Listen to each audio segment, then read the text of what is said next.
जयमात आदि भक्तजनों, कैसे हैं आप सब। आप सभी पर माता रानी की कृपा बनी रहे। चलिए एक सुनते हैं एक और मनोरंजक और रोचक कहानी श्री कृष्ण और राधा जी से जुड़ी हुई। क्यों कहा राधा जी ने कृष्ण को कि कान्हा तुम बदल गए हो, तुम अब कान्हा नहीं रहे। क्यों कहा राधा जी ने ऐसा। वृंदावन से मथुरा जाने के बाद श्री कृष्ण फिर कभी भी वृंदावन वापस नहीं लौटे थे। केवल 2 बार वह राधा जी से मिले थे, एक बार कुरुक्षेत्र में और दूसरी बार उस मुसल घटना के पहले, जब शराब पीकर आपस में यादव यदुवंशी लड़ते हुए मारे गए थे। प्रभास क्षेत्र यादवों का एक बहुत ही पवित्र स्थल था और यहाँ का शिवलिंग भी जो सोमनाथ का है वो प्रभास क्षेत्र में ही है। और इस मंदिर का सुसज्जितकरण भी श्री कृष्ण ने ही कराया था और इसके उत्तर में प्रभास का विस्तृत भाग है। इसी स्थान पर मैदान से थोड़ी दूर पर बहेलिये ने श्री कृष्ण के पैर में बाण मारा था। यहाँ हर वर्ष पर पूजा समारोह होता था जिसमें यादव गणतंत्र के सभी लोग आबाल वृद्ध भाग लेते थे। गोलोक जाने से पहले एक बार श्री कृष्ण ने समस्त ब्रजवासियों को प्रभास तीर्थ में मिलने के लिए बुलाया था। वृंदावन से जाने के बाद राधा कृष्ण की यही दूसरी और अंतिम भेंट थी। रुक्मणी भी आई थी।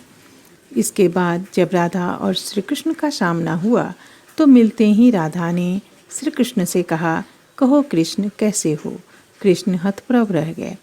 अचकाते हुए उन्होंने कहा कि क्या कहती हो राधा, मैं तुम्हारे लिए कृष्ण कब से हो गया, मैं तो अभी तुम्हारे लिए कान्हा ही हूँ। राधा ने कहा कि नहीं कृष्ण, अब तुम कान्हा नहीं रहे, तुम बदल गए हो। क्या बदलाव आ गया है मुझ में, श्री कृष्ण ने पूछा। राधा बोली, कोई एक हो तब तो बताऊं। अगर तुम श्याम होते सुदामा के पास तुम जाते, सुदामा को तुम्हारे पास नहीं आना पड़ता।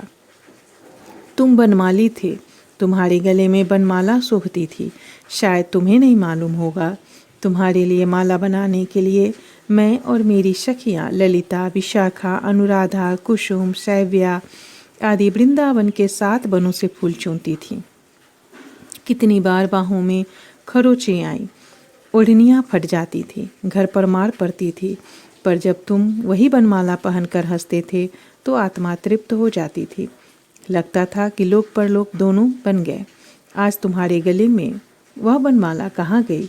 आज तुम्हारे गले में हीरे जवाहरात जड़ित सोने की माला है। जिन हाथों में मुरली शोभायमान होती थी उन हाथों में सुदर्शन चक्र आ गया है। जब तुम मुरली बजाते थे तो मनुष्य क्या पशु पक्षी भी सुनने के लिए जुट जाते थे। आज उन्हीं हाथों से संहार कर रहे हो। लोग कहते हैं कि तुम भगवान हो और ऐसा तुमने भी गीता में कहा कि तुम परम ब्रह्म हो, तुम ब्रह्म हो, पर मैंने तो तुम्हें ब्रह्म माना ही नहीं।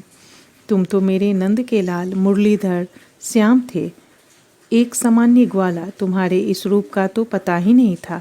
तुमने उद्धव को भेजा था हमें निर्गुण मान बताने के लिए, ज्ञान बताने के लिए। उद्धव ने तो बताया ही होगा कि हमारा प्रेम क्या है और उनकी क्या गति है। कृष्ण सुनते रहे और तब कहा, लेकिन मैं तो तुम्हें अब भी याद करता हूँ।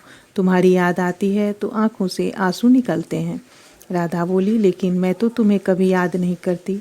याद तो उसको किया जाता है जो कहीं दूर चला गया हो। तुम तो कभी मेरे हृदय से गए ही नहीं थे, जो याद करना पड़ता। रही मेरे न रोने की बात तो कान्हा, मैं इसलिए नहीं रोई क्योंकि मेरी आंखों में तुम बसे हो और कहीं आंसुओं के साथ तुम निकल न जाओ, इसीलिए मैं कभी नहीं रोई। भक्त का भाव देखकर भगवान विहल हो गए। बोले, राधा तुम जीती, मैं हारा। राधा ने कहा, याद रखना कृष्ण, मेरे बिना तुम अधूरे रहोगे।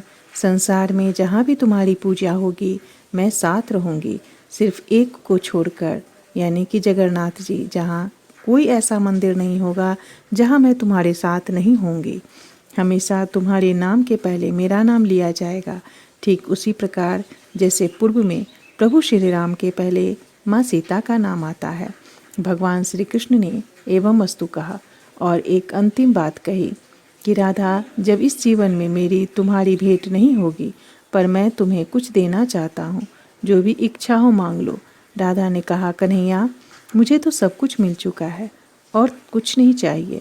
मेरा तुम्हारा प्यार अमर रहे जब तक इस धराधाम पर एक भी प्राणी जीवित रहे मुझे तुम्हारे साथ याद करता रहे, परंतु कहते ही हो तो एक बार वही मुरली की तान फिर से सुना दो। भगवान भक्त की शिक्षा को टाल न सके, जबकि सर्वज्ञ सर्वशक्तिमान कृष्ण इसके भयानक परिणाम को जानते थे। फिर भी उन्होंने बहुत दिनों से संजो कर रखी हुई बांसुरी निकाली और एक अद्भुत अविस्मरणीय तान छेड़ दिया। सारा संसार तरंगित हो उठा। यद्यपि श्री कृष्ण ने अनेकों बार मुरली बजाया था, पर यह तान विलक्षण थी, अद्भुत शांति थी और हृदय के तार को झंकृत करने वाली थी। ऐसी धुन न तो कभी बजी थी और न ही कभी बजेगी। सुध बुध खोकर राधा वंशी की धुन सुनती हुई श्री कृष्ण में ही समा गई। जय श्री कृष्ण। राधे राधे दोस्तों। अगर वीडियो पसंद आए तो वीडियो को ज़्यादा से ज़्यादा लाइक करें, शेयर करें और चैनल को सब्सक्राइब करना बिल्कुल न भूलें। धन्यवाद दोस्तों।